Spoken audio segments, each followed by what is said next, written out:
Well, I'm glad. He is a Grammy Award-winning songwriter, spoken word artist, and rapper who has worked with stars like Kanye, Beyonce, Common. And now Malik Yusuf is joining forces with Benda World for his latest Grammy-nominated album. Malik and Benda World join us with more. Welcome, you two. What's going on? How you doing? Oh my goodness, a lot of Grammy nominations between the two of you. Yeah, we're blessed. Yeah, I mean, congratulations. Can you tell us a little bit about how you got started in spoken word and this type of artistry? I have some learning challenges. I studied when I was growing up, and dyslexia, dyscalculia, dysgraphia. I did on my TED Talk. I spoke about that, so I'll spare you on that. But rewiring my own brain allowed me to be more loquacious and I guess develop a rhythm with language, which is what language really is. Not just words. It's a language, and it's really a dialect almost. It's a feeling, and that's what spoken word art really is. It's not just poetry, because poetry being read is a little different. Those are sight rhymes. You need something that touches people in a different way, and that's what the eloquation does. And I feel like with this album, too, you bring in Benda World, and holy moly, like, you're able to create these new sounds. How did you guys come together and form this new partnership? Well, we met through Burundi, and I was like life friend. And after that, we worked on the album. They were already working.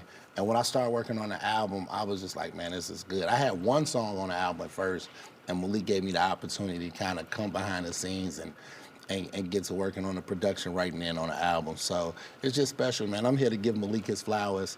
It's not about me today, and this is my first Grammy nomination, and it's special because it's his for his own project with all the other nominations that he has. Well, listen, we're just grateful to have you both here because the great part is you're both Chicagoans, okay? And you were South Side, you grew up in Wicker Park. There's a lot of people watching right now who are interested in doing what you're doing. How did you get here? If you can, what sort of advice do you give somebody? Did you do a lot of open mics? Did you start telling people that you could produce? Like, how did it happen? Open mic circuit was big for me. Started my own open mic night. I think the key to success is helping other people. I really do believe that.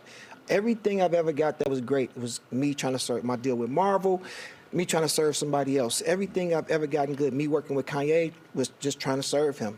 Common, go down the list. Beyonce, it's just, and I think Benda took that from me, and is also carries that type of trope with himself that he's always looking to assist. And that's how he got on the project with me.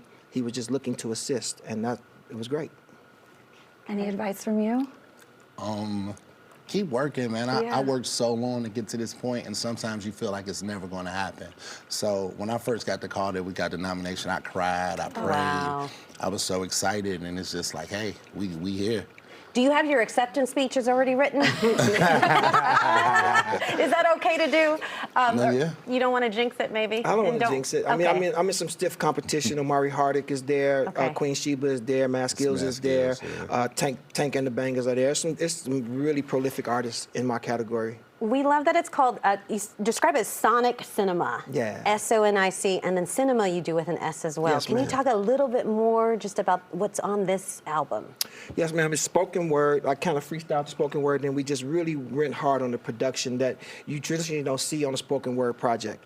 We used a lot of opera. We used classical music. We used bluegrass. We used country, and merged these things in this hodgepodge, if you will, this kind of heated up gumbo. It's not just a salad. It's not diverse like tomatoes here, cucumbers there. It's like all melted together, and I think people love that. And we're going to hear a little taste of something from the album coming up. But can you give us a little heads up as to what we're going to hear? What to listen for? Yeah, just an ode to women. I just think that we undervalue women in this world, in our workplace. Yes. No, I mean, honestly, we do. We Stand just for the man. We do, and I think podcast world is helping with that insanity. But I just want to kind of bring it back to center, and understand that there's differences between the genders, whatever gender you choose. The LGBTQ community, shout out to y'all. But from a heteronormative standpoint is where I'm speaking from. Wow, incredible. Here's the thing. I love that you describe this as a gumbo. It's like it's marinated together. It sounds like it's really offers something for everyone. Yes. What do you want people to walk away with? I think we get an idea that you're trying to bring, more togetherness, it sounds like. Yeah, just and be aware of your own efficacy. Be aware that you, with your physical self, can go out and do something every day to make the world better. Well, Malik, Benda World, we are so happy that Thank you're you. both here. February 2nd is the Grammys. Yeah. We'll be rooting for you. Yes. For more information, you can find Malik and Benda World. They're on Instagram, they're on Twitter, TikTok, all the things right there. And stick around, like Sarah said, we're going to get a special performance from Malik just ahead.